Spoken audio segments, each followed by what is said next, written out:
Hello and welcome. My name is Suzanne Wagstaff. I'm the Director of Alumni Networks and Regional Programs. I work for Washington University Alumni Association. I'm excited to welcome our alumni parents, current students, and friends to today's fashion law panel. Before we begin, I want to explain the format for today's session. We ask that all participants, other than the panelists, keep their selves muted at all times unless you're called upon to unmute yourself and ask a question. I think today's program will last about an hour. We encourage you to ask questions at any time in the chat box. Following the discussion, we will hopefully have some time to take your questions. Before we begin, I wanted to really quickly, if I could, share my screen. So I wanted to show you. I'm going to put this in the chat box, but here's our Fashion Network page. So I'm going to put this in, and anyone, this has our LinkedIn where you can join and how to get involved in the Fashion Network. Over here, there's contacts. So hope you'll access that and join that soon. Let's see. I want to now introduce today's moderator, Megan McGuire-Steele. Megan graduated from WashU. She got her bachelor's in fine arts in 2002, and she's the founder and owner of McGuire-Steele. McGuire-Steele is a creative strategy and public relations agency based in New York. She's also the co-chair of the WashU Fashion Network with Elizabeth Giardina. I'm going to let Megan tell you more about herself. So Megan, go ahead and take it away. Hello. Hi, so I own McGuire-Steele, as Suzanne mentioned, which is a public relations and strategy agency. My client base historically is designer fashion brands, but in recent years has expanded into fine art and design, as well as hospitality and nightlife. So I represent The Blonde at 11 Howard, Sarah Flint, and other brands. And then on a personal note, artistically, I started making art again in April 2021, and I had a solo show booth at Spring Break Art Show in New York in September 2021. So that's a little background on me. I'm going to introduce each of our panelists today, and I'll just introduce them by name and let them give a little bit of an introduction about themselves and their current positions, and then we'll kind of get into their career background and how they got to where they are, and also, you know, current topics in fashion law that pertain to a lot of the questions that you all submitted in advance of the panel. So first up, Karen Decter. Karen, can you give a little introduction for yourself and your position? Sure. Hi, everyone. I'm Karen Decter. I graduated WashU Arts and Sciences in 2002, and I'm so honored to be a part of today's events and on this panel with such smart, fantastic, successful women. I am a partner in the litigation department of Frankfurt Kernet Klein & Sells. It's a boutique entertainment, media, advertising firm with offices in New York and Los Angeles. I handle mainly business, contract, and intellectual property disputes. And in terms of fashion, we have a really unique practice. We represent everyone from fashion and cosmetic brands to models to designers, everything from any litigation and disputes they handle, but also just run of the day, running their business, employment matters and licensing matters and intellectual property matters and everything that goes into sort of protecting your brand and your art. So fun fact also, Frankfurt Kernet Klein & Sells also did all of my original contracts for McGuire-Steele and what it was my legal counsel. Fortunately, I don't have very many day-to-day legal needs, so it was really just all the initial contracts, but they're amazing. So now we have Rachel, I knew I was going to say Rachel Warrench. I had to ask to, even though we went to college together, I still always butcher her last name. So that's on me. Rachel, can you give a little introduction? Absolutely. Yeah. Yeah, thank you, Megan and Karen. Such an honor to be here with all of you. And it does feel a full circle to be with the three of us, Megan, Karen, and I were all the same year, and Lindsay was, I think, 2 years after us. So we were all at WashU at the same time. So it does feel very special to be here 20 years later, talking to students and alum. So I am managing counsel at Chanel. I actually just celebrated my 15th anniversary at Chanel. So been there for the majority of my career, which I'll talk about a little bit later. I focus mainly on working with our PR, media, digital innovation teams, doing all their legal work, data privacy. I also help set up our charitable foundation in the US, and I serve as secretary of that. So I wear many hats in my job. Every day is different, and it is interesting and still magical after all these years. Amazing. And so next we have Lindsay Johnmann. Lindsay, could you give a little intro on yourself and what you're up to? Sure, I'd be happy to. I actually just started a new position as AVP Legal Counsel at Charlotte Tilbury Beauty, and I joined as the first North American lawyer. It's a UK-based brand, and it's been around for just over 8 years. It's founder-led, so Charlotte Tilbury herself, who's a famous makeup artist who's really been blazing her trail for decades, in the fashion world, doing makeup for runway shows for many different designers and, getting the red carpet ready for award seasons for years and years. So she has a lot of great celebrity relationships and, started her own brand a little over 8 years ago, increased offerings to skincare in 2016. And introduced its first fragrance around that time as well.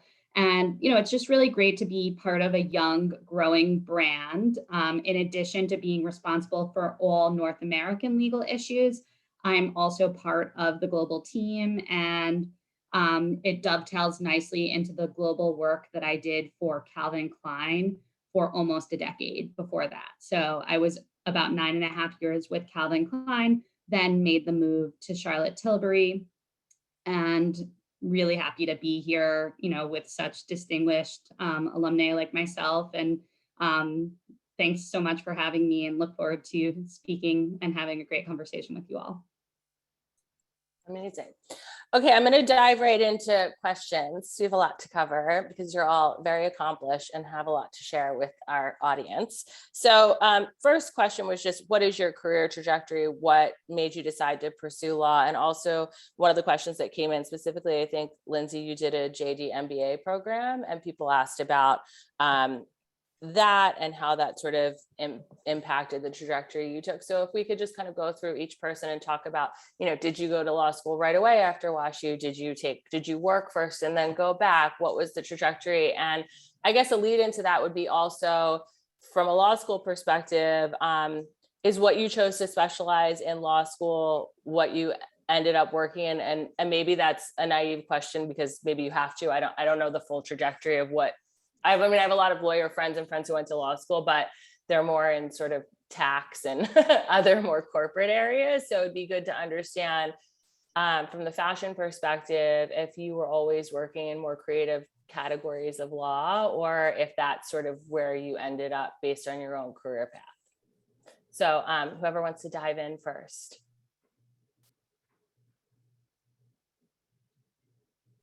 I can start. Okay. Okay, so as I mentioned, I graduated WashU in 2002. I majored in English and minored in business, and I always knew I either wanted to go to law school or be a magazine journalist. It was a different time when magazines were this thick. And so I sort of toggled between those two things. And then I ultimately decided to go to law school, spoiler alert. I think for a number of reasons. And I think I innately the idea of being in a profession and feeling like I had structure, I think resonated for me. So I went straight through, really having no idea what I was getting into, just thinking, I didn't even know what a casebook was or billable hours or anything. It just felt like, okay, like I'll go to law school. And, but I did know that if I wanted to go to law school, I wanted to do something sexy and interesting in media or fashion or entertainment. So I chose Cardozo. because I also wanted to be in New York City and felt like being in a city like that would avail me of internship opportunities. And I also had a guy from WashU who ended up marrying, who was in New York. So that also brought, brought me there as well. So at Cardozo, I really focused on IP, and at the time, the general counsel of Kate Spade was a Cardozo alum, and is still a mentor and friend to me. And so that was my first internship. And then actually through a WashU connection, who was working at Chanel, I learned that they had a legal department, and that also was a point of entry. So Kate Spade internship, Chanel internship, which ended up being my second year of law school, and then staying through my third. And I basically said, I will do anything I can to get hired here. I will make myself indispensable. And then of course I graduated law school and they weren't hiring. So I worked for a mid-sized litigation firm that I had worked at my first summer, which was a really nice firm. It was very, very hands-on. As soon as I passed the bar, I was taking depositions, I was going to court. At the time, it was not what I wanted to be doing, because I really wanted to be, working in-house at a fashion company. But it was a really valuable experience, and I really learned a lot, and I think found my voice.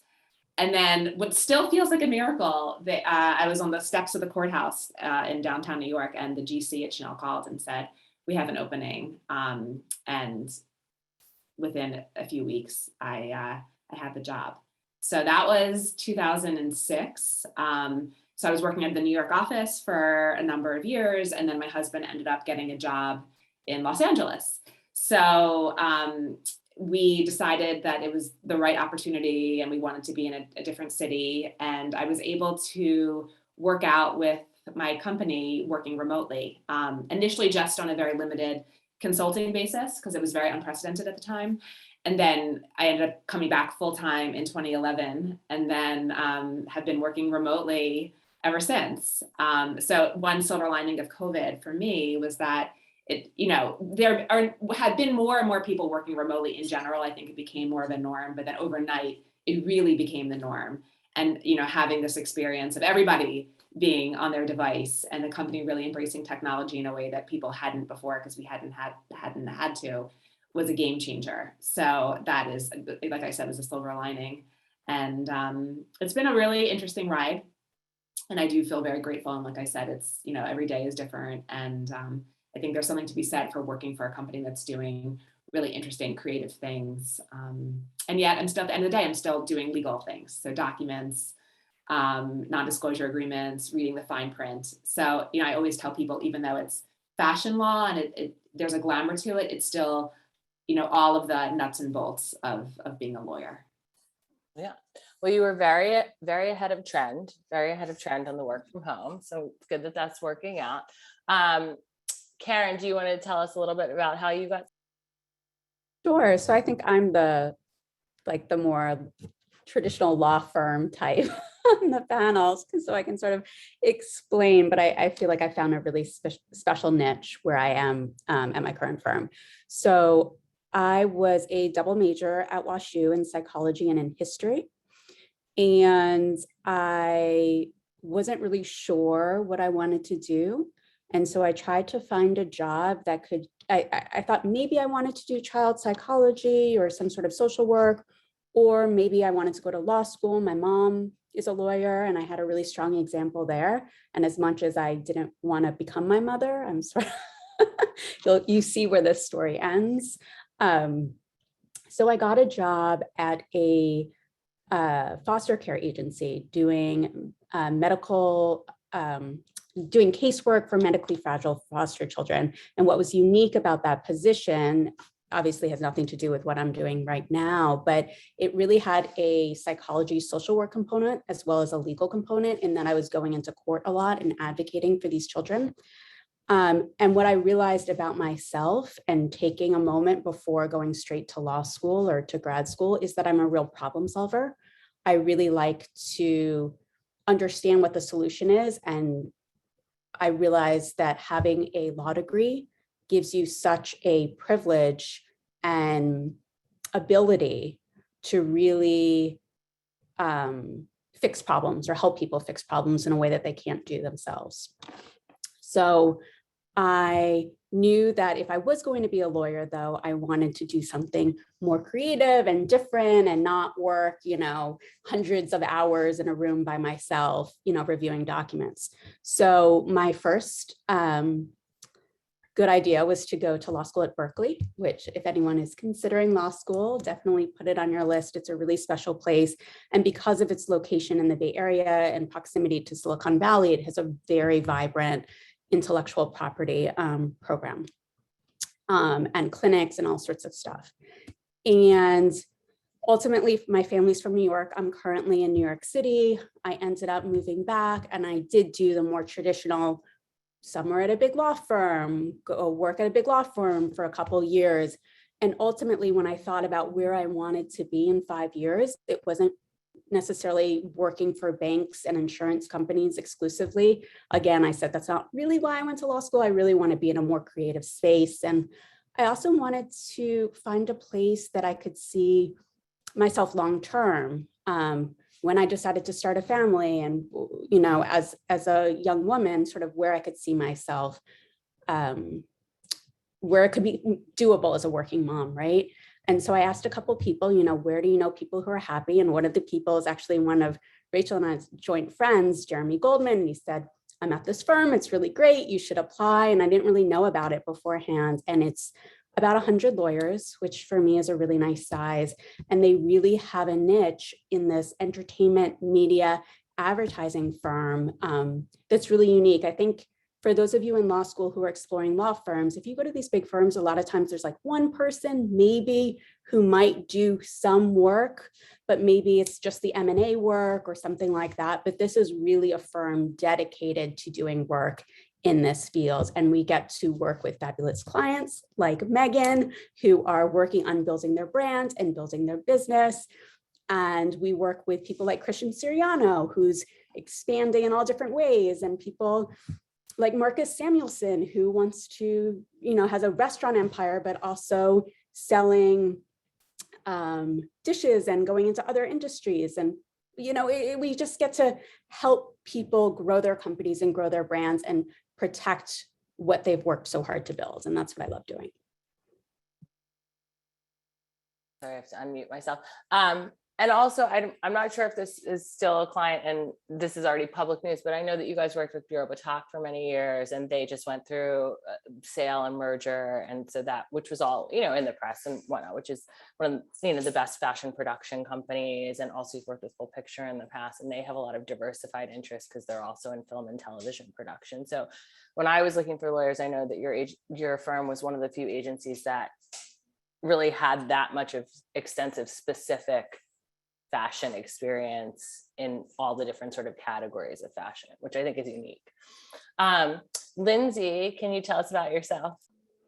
Sure. So when I was at WashU, I also majored in psychology, and I was able to do a concentration in legal studies, which was great in terms of like prepping myself for the possibility of law school, which was always front of my mind. I took some of really great logic classes and, really felt prepared for the LSAT, and went to Rutgers for my JD MBA. Took a little bit of a traditional path in the beginning where I just started as a JD. I didn't apply to the JD MBA program, but I found out about it while I was there and I sort of led myself into it. After my 1L year, I was sort of, just listening to other people who were currently in law school in higher grades, 2Ls, 3Ls, or people that had graduated. And I was encouraged to apply for like a summer internship or a summer judicial clerkship with a federal judge. So that's kind of a traditional first year summer experience, which I ended up securing. They are competitive, but it is a really great way to expose yourself to the law after your first year. And then second year, before you start 2L year, the OCI process begins if you're looking to secure a summer associate program. And in some of my OCI interviews, I was asked sort of like, well, what practice area do you think you're going to be in? And, I did go straight. I actually graduated a semester early and did some volunteering working for a presidential campaign because it was a presidential year. And that was cool when I was applying to law school, but I hadn't completely figured out what area of the law I wanted to practice. And I think that got me kind of choked up in the OCI interview process, because you kind of want to have an answer to that, even if you're not sure, because that's like an important question. And at that point, I had done some soul searching and decided the JD MBA program was right for me. And I think that that totally was instrumental in sort of charting that long-term plan of wanting to be an in-house practitioner, which, as Rachel shared, you don't necessarily always get right off the bat, but it is a nice thing to start thinking about. So after that 2L summer, I ended up getting some exposure to the big law with Morgan, Lewis, and Bacchus, not in their formal summer associate program, but a great opportunity at that firm. The following summer after that, I was a summer associate with Cole Schatz, which, similar in size to Karen's firm, a little over 100 attorneys, not boutique, still full practice, but I did rotate through all the practice groups because I had that JD MBA sort of earmarked as my area of specialization. I ended up getting an offer in the corporate group, and I started as a corporate associate at Cole Schatz for 2 years. The economy was kind of going through a downturn, which happens. Everything's very cyclical in, the practice of law. And just based on where I was starting, and it was a top-heavy firm with more partners than associates, a lot of the associates, particularly transactional associates, weren't having as much work. I was lucky because some of my friends who graduated from like Ivy League schools and were in like top 10 law firms were billing donuts or 0 hours a day. I actually got some good deal work, that really kind of gave me that flavor of in-house experience. I represented Zico coconut water in a large minority investment by Coca-Cola. So that was like a good kind of entree into what it might be like to be an in-house lawyer, because they did not have any in-house lawyers. So good experiences like that. And then I was consulting in bankruptcy and class action litigation, disaster relief for a couple of years, and looking myself in the mirror every day, as much as it paid the bills, and I still felt pride that I was practicing the law. I knew it wasn't my niche. I knew it wasn't my practice area. And that's when I really first started networking in the area of fashion law. I think Rachel was probably at Chanel at the time, and she may have helped introduce me to HR. And I got an interview with Chanel's HR, and I got an interview with LVMH's HR through another connection. And it can be really discouraging, and it can take years to really make your dreams come true. So to the alumni out there that are already like searching in the field, and to the students who are gearing up, like really don't give up. And that networking that you start now with us and with other people in this WashU Fashion Law Alumni Network, even if it doesn't happen right away, and you will go through that, like, okay, well, why hasn't my dream come true right now? Why aren't I working in fashion law yet? It will happen, and just don't give up and continue to network. And as I was networking, I noticed that there was an IP LLM program at Cardozo where Rachel got her JD, and I applied. It was a 1-year program, and the same mentor and friend, Barbara Colson, who was with Kate Spade as general counsel, she was general counsel of Stuart Weitzman at the time, and I took her fashion law class and impressed her and her professor who taught the class with her, who was then general counsel of Michael Kors. And they gave me their Rolodex and said, here's our network. You tap into this network and you get yourself a job and be our TA. And that's how I got at Calvin Klein, at Warnaco, who's part of the Calvin Klein brand. And it's one thing leads to another, but like when you set your path and when you're determined and when you can fall back on the WashU network that we have, anything's possible. So really, like, that's my story, and it can be any of yours. Amazing. That's thank you for that that articulation of your path. I think that's a really helpful to the audience. So I'm going to run through a few other questions that are related to this, some of which have been answered in part, but we can sort of expand upon. This is more about like still early career development, and then we can kind of get into more questions related to intellectual property and things that need to be done at the start of a business versus some of the challenges later when you're representing a very established brand and protecting existing intellectual property. So I'm just going to read a few of the questions and then we can kind of go through. So one of the questions asked was, for those interested in going in-house within a specialized field such as fashion or tech, is it better for young attorneys to remain in big law and gain more of a generalist experience, or take the earliest opportunity to go in-house and develop industry experience? Then sort of related to this, what's the best way to break into fashion law when you're an attorney who's not currently practicing the area? I think, Lindsay, you spoke to that really effectively in part of your answer and your trajectory. But I guess maybe from the perspective, if you were advising somebody who just graduated for law school, or who maybe this is more in terms of, because I know frequently people do their summer associate position and ideally they're looking to get an offer from where they did their summer associate position, and that's the typical trajectory. But maybe talk about how much time you think is needed to be at a firm versus going in-house right away, or do you feel like that's really much more of a personal career trajectory decision if you were advising, someone outside of your own experience, but using the information you gain through your own experience? So Karen, do you want to? Sure. So, part of it is driven by reality, right? Law school's really expensive. And part of the reality is if you have an opportunity to go to a big firm and pay off your loans, right? So many different things sort of factor into this. So I would say part of it is, don't feel as if just because you go to a big firm and put that in, that you're trapped there and you're never going to get out and never be able to sort of get into this field.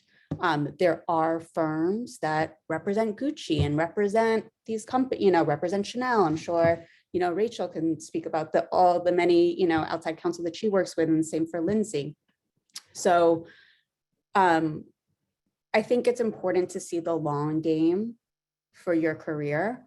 I'm obviously biased, right? Because I'm the person that never went in-house, and maybe secretly jealous sometimes of my, friends who did. So I think there's that part of it. But the second part is that I think Rachel touched on this in one of her things, like, what does fashion law even mean, right? When you work for a company, does that mean, Bureau of Attack and they're getting sold and you're going to handle sort of more of a traditional M&A transaction? Does it mean you're really interested in more of the HR employee side, right? Because especially when you're dealing with production companies and things like that, and there's a lot of independent contractor employee issues, things like that, the Me Too movement. There's so much that comes into this. I do things you would never dream of, like ADA website compliance stuff for all these fashion brands that have been sued and handled, disputes with their vendors. This person hasn't been paid.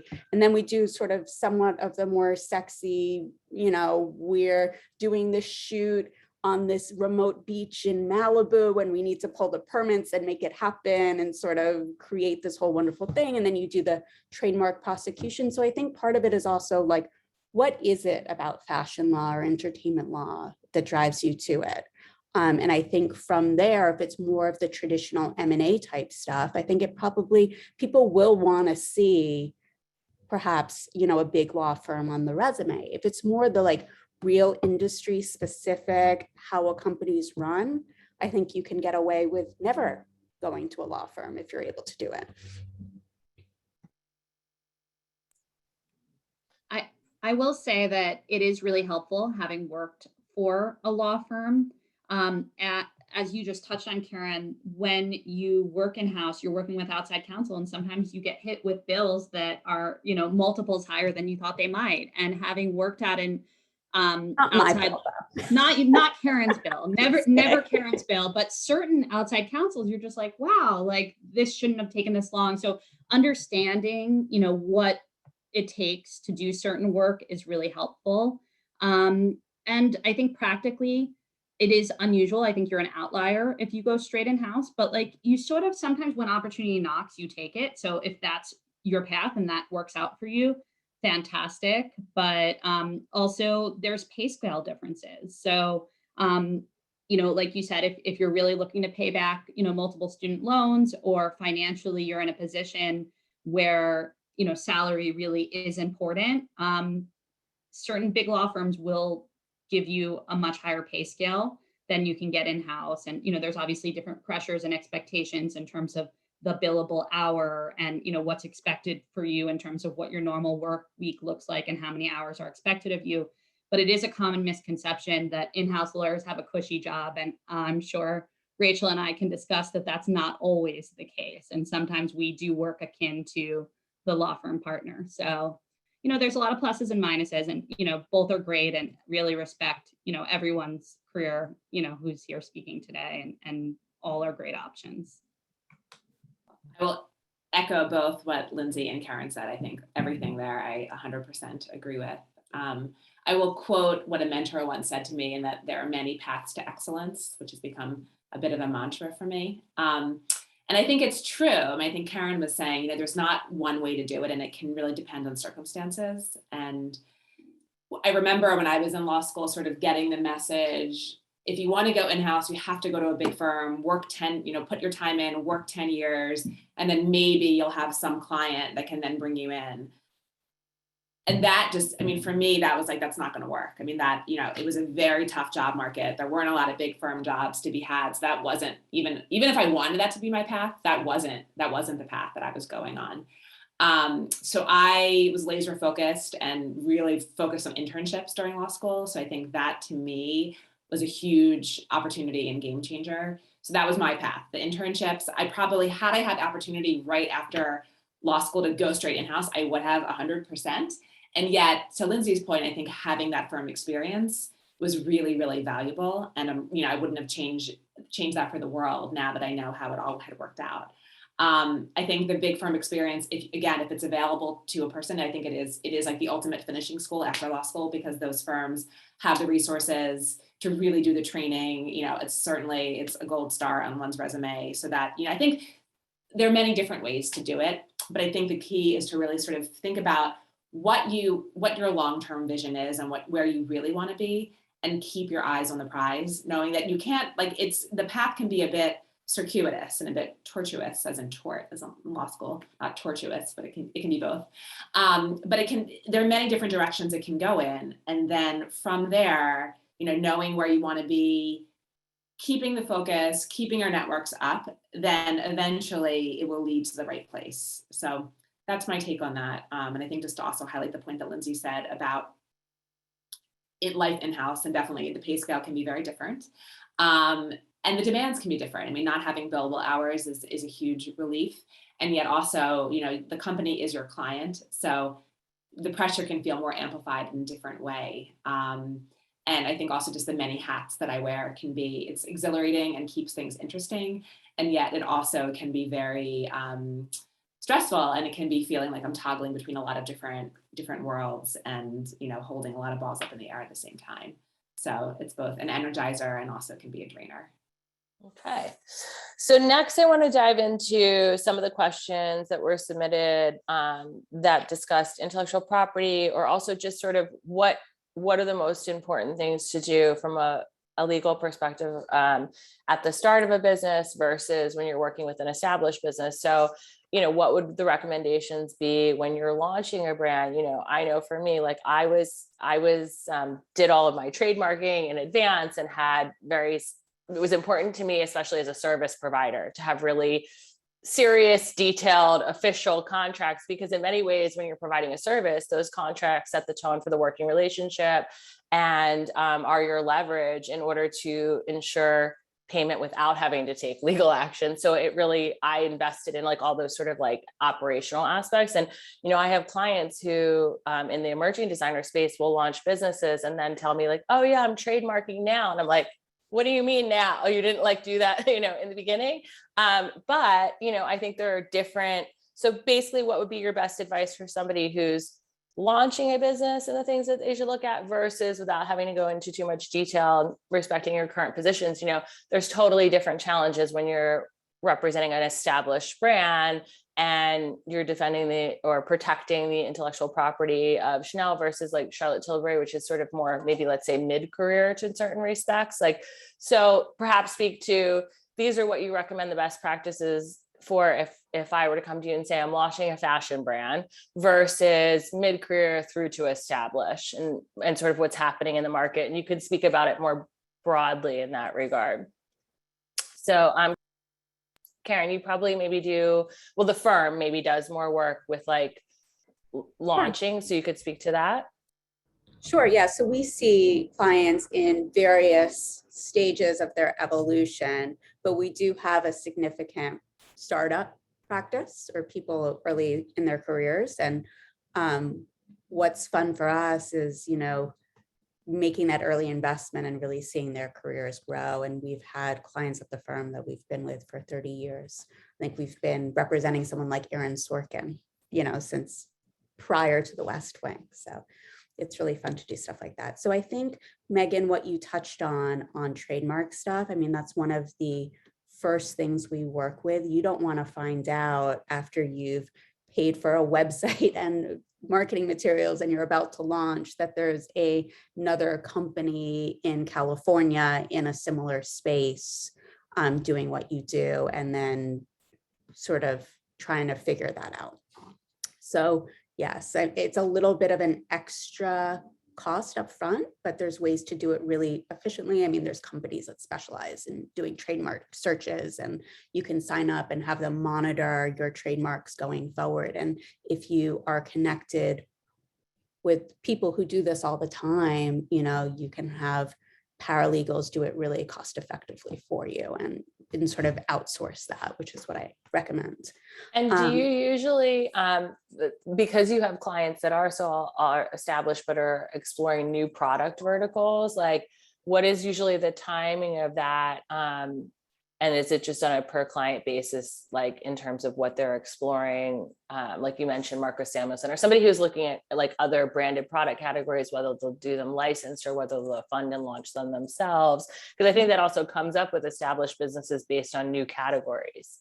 We do a lot of work with everything from like branded entertainment directly to doing work with influencers. We have a huge advertising and marketing practice. So we sort of see it from the marketing and advertising end to actually the collaboration and forming the collaboration for all things like that. And, who owns what, and it sort of dovetails into my other point. I often see the situation after the problems have arisen. I'm not drafting the contracts and agreements. I wish the transactional lawyers would show me more things, but I have been doing a lot of what I'll call business divorces, which is everyone goes into a collaboration with the best of intentions and things don't always work out. And who owns what intellectual property? How do you divorce yourselves? Who gets to use the name? And I think that in the beginning, although you don't want to think about a divorce when you're getting married, everyone's really getting along at that point. And I can't tell you how many times I'm shocked when clients come to me, new clients who said, this other firm, they drafted this, I don't know what's going on. And there's no termination provision in the agreement. There's no thought about what if this doesn't work out and how are we going to separate? So I think, no one wants to think of the ugliness when they're excited about going into business together. But I think it's really important to set that up because things can get really messy in all of what you've worked so hard to build. If you don't have a means of keeping that and protecting it, it can be really upsetting. It's like you're advocating for a little bit of a business prenup, basically. Yeah. I feel it like, it's sort of hypocritical. I didn't enter into a prenup and I got married and here I am teaching it, but there you go. It's a valid point because I've represented many clients who have gone through, starting with 3 partners or 4 partners down to 2, down to 1, new investors buying it, people being bought out. And it's not, it can be contentious. So it's good to have. That's a really good point because oftentimes we also deal with putting partnerships and putting in the very early stages versus a Chanel or a Charlotte Tilbury when like the group is already there. But when you're forming the group, setting it up in such a way that you're not going to have deadlock situations. If there's a means, if people aren't seeing eye to eye, how are those situations going to get resolved? And I think that sort of foresight in the beginning. And I think you really need oftentimes a lawyer, like a third party who's seen and everything and done everything and can be creative in ways that everyone can agree upon. Yeah, to have an exit strategy, because also like everyone goes into it thinking this is what I'm going to, I think at the time, because they're so excited about launching, this is what I'm going to do forever. But the reality is, and people move on, or they want to launch other businesses and they want to be removed from day-to-day operations. There can be a myriad of reasons why people, go their separate ways. How do you buy in someone business. out who wants to be bought out or should be bought out, or what are going to be people's capital contributions in the beginning, and who's going to have what rights and all that sort of stuff. And I think it's so amazing to me as a lawyer, right, to have people come to me who are like, we just went into business. We didn't need an agreement. What are you talking about? Like, these are my best friends from college. You're like, ah. Yeah, no, some of them are not speaking. I've seen that. But so for Rachel and Lindsay on the in-house front, and also working with two brands that are in two different stages, what are some of the like most common sort of things that come up, or just relevant sort of parameters that you're looking at that you can speak to? Sure. Yeah. What I want to say, and it's very impressive, Megan, that you knew when you started your business to go to a firm like Frankfurt. Like, that's very, I'm curious even how did that firm get on your radar in the first place? You're on mute. Megan, we can't hear you. Sorry, I said I was very serious. I worked like a maniac. I didn't have any staff yet, but I had like a serious accountant, a serious lawyer. I put all the operational, and I had a lot of I was like forward in terms of technology and development. So I basically was like setting the stage for everything, so that when I staffed into that, all of those like pieces were fully operational. But I got referred to Frankfurt because a high school friend of mine was in entertainment law, and she didn't stay in it for very long, but I asked her for recommendations of firms and she recommended that firm. And then I do a lot of like collaborative work with Full Picture, and they were one of their clients, and I had friends who worked there, and I felt like that was a good example on Bureau Batak. So once I knew those client references, I felt like, okay, this is going to be a firm that has a lot of expertise. And I also have an agent clause in my contract, so I broker a lot of deals on behalf of clients. So it was like important to have that variation in there. Yeah, I mean, very, very smart. And obviously Chanel is a very well-established brand. So we're definitely not a startup, and we have things very much in place. But we work with a lot, certainly our PR team will work with influencers or different startups. And I review a lot of those contracts on behalf of Chanel. So I'm seeing the other side. Yeah. And I often will say that when, a vendor has a good contract, like the contract, it often is an indicator of how the relationship will go. When the contract negotiation goes well and is smooth and it looks like they're buttoned up and have their paperwork in good order, that's usually indicative of a sound business and a well-run business. So I think it is very important to invest in those, operational pieces. So I think that's, the advice that I always give. And I think to Karen's point also about the IP, making sure that the IP rights are secure and that you have ownership, and because that can be a major, major issue for a business down the road if there is litigation surrounding IP. Yeah, and I feel like for Chanel, you have a lot of brand ambassadors, and that's like probably something that you look at a lot in terms of structuring those deals and making sure that they're just like seamless, because a lot of also the brand ambassadors are not people, they're individuals who maybe have a high public facing profile, but they're not like businesses behind the scenes. So I imagine you're also sometimes bridging the gap in terms of like really having to provide all of that in terms of papering the deal. Yeah, you can run the gamut, but it's, definitely that keeps things interesting. And Lindsay, what about you for, I guess, coming from Calvin Klein, which is more sort of akin to Chanel, and then moving on to Charlotte Tilbury in the beauty space now? Because on the beauty side, there's a lot of, I feel like beauty is really even further immersed in terms of like YouTube and all the sort of myriad of like makeup influencers that can be on different social media platforms and channels. Sure. Yeah. So, I mean, it's really a great best of both worlds. It's very similar to my life in fashion, just a little heavier in terms of working with makeup artists. So, there's a lot of agreements directly with makeup artists who are influencers in their own right. So, a lot of those elements come into play. And, Charlotte Tilbury is newer, but, 8 years is a long time. There's a lot of, established staples that, go viral within that time and stay as like mainstays of the line. But I think, even, from Calvin Klein and watching other industry players, there's always that aspect of innovation and reinventing yourself. So there's always going to be new lines introduced. So there's always going to be that new trademark work, regardless of what stage you are in a business. The same goes for advertising and regulatory. So anytime any copy gets released, it's always, reviewed from the trademark perspective, also from the advertising perspective and the regulatory perspective. So there's a lot of levels of review that everything goes through, and whether that's something on social media or, pushed out as a video on YouTube, TikTok, Instagram, Facebook, Snapchat, any of the channels, whatever is coming new. And it's a really great area to watch. And really watch those viral moments happen and be a part of them. So I'm going to run through some other, this is a question that some of which is covered, but I think we can delve into aspects that weren't and expand upon them. So a question that was submitted was, how do I protect intellectual property from being copied or knocked off without design, patent, or pattern trademark? What are the parameters for proving someone has indeed copied my design? How can I prove my design is original if another designer tries to say I stole their idea? What are all the contractual agreements that I need in place for hiring a production team? What is the process of sending a cease and desist letter? What is the process for protecting my designs internationally? So I think we could break that apart into like the broader topic of how you knockoffs and maybe the sort of Diet Prada sort of category of complaint, and then also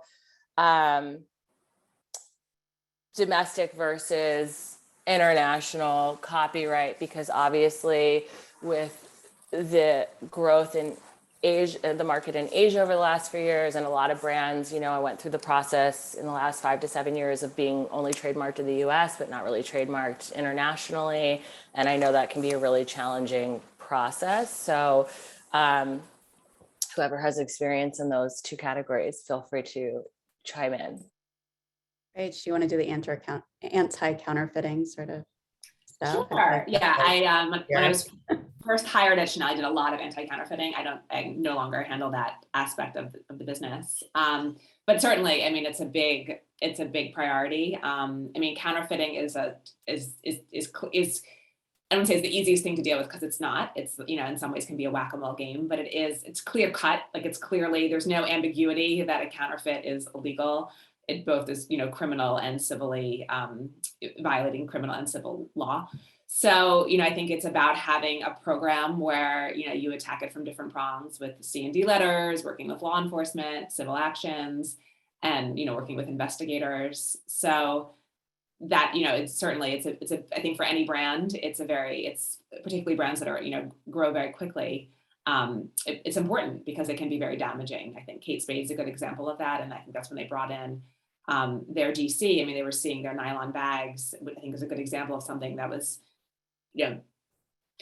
overnight in New York City. And this is many years ago. It was like everywhere there were fake Kate Spade bags. So that is extremely damaging for obvious reasons. So I think making sure that there are proper registrations in place and then having a thoughtful program. So that's my thoughts on anti-counterfeiting. And then on the front of, what was the second part of the question? International versus domestic trademarking. And I know that, what are sort of the steps in going about for, I guess, again, it varies between an established business and a new business. And also it's a resources question, because when you're like an emerging or mid-career brand, you don't really have the budget to pursue everything all at once in the way that you do if you're a global business. So maybe if whoever has experience in those categories, and what you would advise a client at different stage of business in terms of how to set the stage for future growth, meaning like, even if you don't have an international business yet, not waiting until you do, and then being in a position where you don't have the right trademarks in place. I think, and I'll let the others speak as well, but I think it goes to, I think to your point, Megan, earlier, like getting the good law firm up front. So getting legal counsel that has experience with, IP rights globally. So maybe they can start with the US and they can advise you, here's your budget, here's what we recommend. So I think it's an investment, and it can be expensive, but I think it can be done also, in a economical way. But I think it's sort of thinking like, this is a cost of doing business, and this isn't something that we can, if we really envision major growth, then we have to sort of set the stage to be able to protect ourselves. I agree with that. I mean, I think how our my trademark colleagues refer to themselves as sort of like the quarterback, right? Like we'll do all the filings and set up for the monitoring here in the United States, but we have team members, not with our firm, but like partner firms in Germany, in Italy, in, the EU, and wherever all over the world. And they come to us and we work to them, and sort of we have this network once we understand where your presence is and how we could do it. And I don't know why I'm using this analogy. It's like a medical thing, right? Like you want one person who's gonna see the whole picture and make sure that everything else is working properly, and can set up your whole team for you, because they all need to work together. Sure. And I'd love to comment on just, global IP issues, having come from Calvin Klein, which is a global company headquartered in New York, different than my new orientation, where I'm still considered part of the global team, but I'm more situated in North America. Important distinctions on trademark to keep in mind is certain countries are first to file countries and other countries are first to use countries. The United States is a first to use country, so you'll have common law rights. So if you're using, your name to sell product, or if you're using, a more abstract name to sell products, and it begins to have, some sort of, fame, renown, commercial following, people associate it with your brand, then even without filing a registration, you could enforce on that common law right, and prove that there is, some form of customer confusion. And I think there was some questions about differences between, copyright and trademark. So the standard for copyright is substantially similar versus confusingly similar for trademark. So there's a lot of little nuances in IP, but an important thing to think about in, areas like China, where it's first to file for trademark, is even if you're not using, you want to file, ahead of time. And even in the US, if you're not using yet, there is a prosecution strategy of intent to use, so which can be allowed. And it's a nice way to sort of notice to the community in your industry that you're preserving rights to use that trademark, even though you're not ready to act on it right at that moment. So there's a lot of really good IP strategies available to you. Another little tip of the trade that I got tipped off to when I was with Calvin Klein, for almost a decade, was there are some really great trade organizations like INTA, and it's a fabulous network, really deep, full of IP practitioners, particularly in the area of trademark, because INTA stands for International Trademark Association. And there's even student membership. I don't know if you have to be like at least a law student, but if you know that you have your sights on fashion law, IP law, I would certainly encourage anyone on this meeting to look into those student rates. And I think they have a conference coming up. They used to be really fun where you travel all over the world. Now, because of COVID, they're mostly virtual. I think there's like one in-person day, but it's a really phenomenal networking opportunity and a great way to even serve on committees where you can really dive deep into those multi-jurisdictional issues in IP, fashion, cosmetics, beauty, et cetera. But when the world returns to normal, which we all believe it will at some point, the INSA conference, if you can get yourself to, I mean, they're in Barcelona, they're all over, they're really amazing, interesting people from all over the world. And the connections, I think, especially if you do find yourself at a law firm and you then have the whole business development, great way to get business is from lawyers in Spain who need American lawyers, and how many times do I see something come across my desk? Do you know a lawyer in Germany or Australia or whatever who does X? And you can form these wonderful international relationships, which is great. Yeah, I used to spend most of my evenings speaking to like China, like the time difference and, like either mornings or evenings, but like every night it would be like good night, to a certain law firm in China on a trademark issue, something like that, counterfeiting issue. So we're almost at the end of our time. So I think a good sort of final topic to wrap things up is one of the questions is, what are sort of the biggest topics in fashion law right now, or the things that you're seeing come up most frequently in terms of issues to address? Someone did ask a question about IP around sustainability, circularity, and regeneration. I will say I worked with a global corporate client last year on sustainability, and the biggest takeaway was that how incredibly murky that area is. And so to me, that question, I was like, in my experience, it was challenging to even get basic information to use for press to like substantiate what we were talking about. So the idea of like having IP around it seems like really ahead of where we're even at in terms of those practices. Maybe like the brand that I could think that has the most parallel, who isn't a client of mine but are friends, is Pangai, because they're working on like trademarking or creating certain branded fibers that they will ultimately license to other brands. But I think sustainability is still incredibly murky. I think there's a huge amount of greenwashing. I think I can't even imagine what that's like on the legal side yet, because I feel like the industry is so far behind. But that's just my point of view. So I'd love to hear yours. And then also just as like a kind of wrap up question, like what are the hot topics in fashion law right now, and that you see becoming more prevalent, or what you're addressing most frequently? Well, I will say, I think that's right on, Megan, what you just said. And I think sustainability is here to stay, fortunately, and it's very, very important. And it's also important to be very careful about claims and about substantiation, about press, because I think that can be a risky area. So it's, I think, important to prioritize it, but also be very careful about it.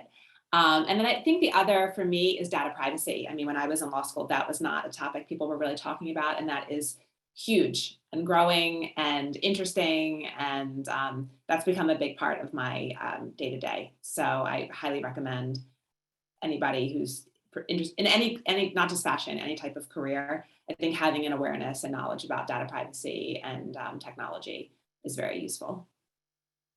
Right, because we all know that advertising is all just data collection. And monetizing data collection and sharing data collection, and so much of that's what social media is, and the internet and stuff like that. Also, we do a lot of work, I think I mentioned it before, in terms of brands and entertainment, collaborations, influencers, social media, and sort of there's so many different things that come into that in terms of intellectual property, like right of publicity, when you post something on social media and then there's a can of Coke behind that, and just making sure that sort of everything is kosher as things get, when you have more influencers and when you have more people doing your promotion, and things are less, it's less of a model of like you have an advertising agency and they're like reviewing all the copy, or you're doing it in his house. And as it gets more dispersed, but people are still sort of acting under color of the whatever brand, you need to keep an eye on how it's all working. I think that's a great point, Karen.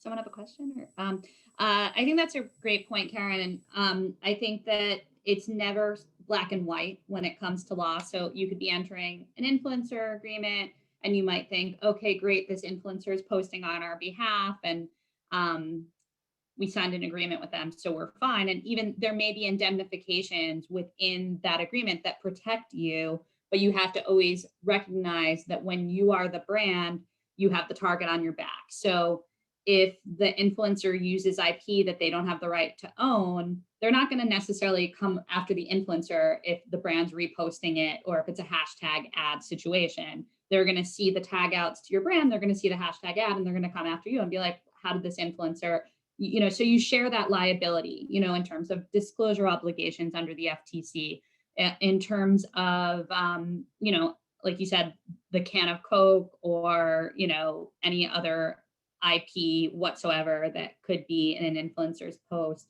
So there's just always a plethora of issues. I think as lawyers, both in-house and outside counsel, who we work with very closely and depend on, as our wider team in the luxury, fashion and beauty world, there's just always a reason to stay on your toes and always spot the issues. And even when it's not your responsibility, you still share in that responsibility. So it's always important, to just watch those developments and, dot your I's and cross your T's. I think that also what that speaks to on the social media front is that, like, Instagram, for example, like from a press perspective at this point, and I think an industry perspective, is really a media channel. It's evolved into a media channel. It's very algorithm driven. It's really in many ways a paid advertising channel at this point. And so it exists. It's sort of like the new version of television in many ways. And so when you're talking about endorsements or things that are in the background, to me, it's more akin to that type of placement as we move forward. But you have people out there doing it who don't have all the sensitivity. Yes, of course. You would hope a business affairs person at an advertising agency is Yeah. It's sensitive it's not as buttoned up. So, okay, I am just going to look through the comment section and see. So someone said, I'm in my second year of law school currently. What type of internships should I be looking for? Did anyone have any insight? I feel like, Rachel, you're the perfect. I mean, Sure. I mean, I would say, it depends what you're interested in. I think internships are very valuable. Whether you're doing the on-campus recruiting angle, I think cast a wide net. Think about what you want, but I think keep an open mind and tap into every possible connection, whether it's a WashU alum or a law school alum or a friend of your uncle, whatever it is. Like, there's no shame in using your network, I think, because I think one personal connection, I always say, is like the equivalent of sending out 100 cold resumes. So I think it's, think big, dream big, and also like ask yourself, like, what do you, where do you want to see yourself?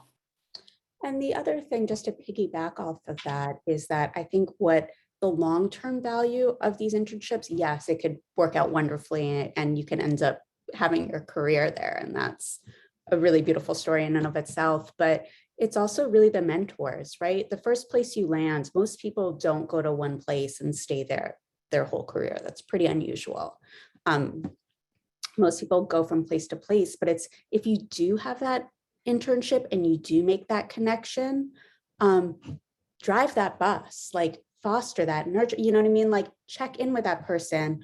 I think a lot of times you expect the mentor to do a lot of the work in the mentoring relationship, but I think the mentee, the more that the mentee puts into that relationship, the more successful that relationship will be. So find those relationships. Sometimes the best internship might be because you connect with the person more so than the actual position itself. Completely agree with that. And I always say there's a huge value in just sending thank you notes. I mean, those type of touch points, and it needs to be organic. It can't feel like route or, inauthentic, but I think really having that personal connection goes a very, very long way and nurturing that. And I put out to our audience, if anyone has any other follow-up questions before we wrap up. I will say, I think you guys saw Adam said to all the panelists, I've been practicing law at a large firm since I graduated WashU Law 30 years ago, but I have a daughter who's a 2L now, and I found your advice to be informative. Great job. So any other questions? We'll just give it a minute or two. But I think we covered everything that was submitted. Suzanne, do you have anything else to add? Any other questions that I missed? Okay. Okay.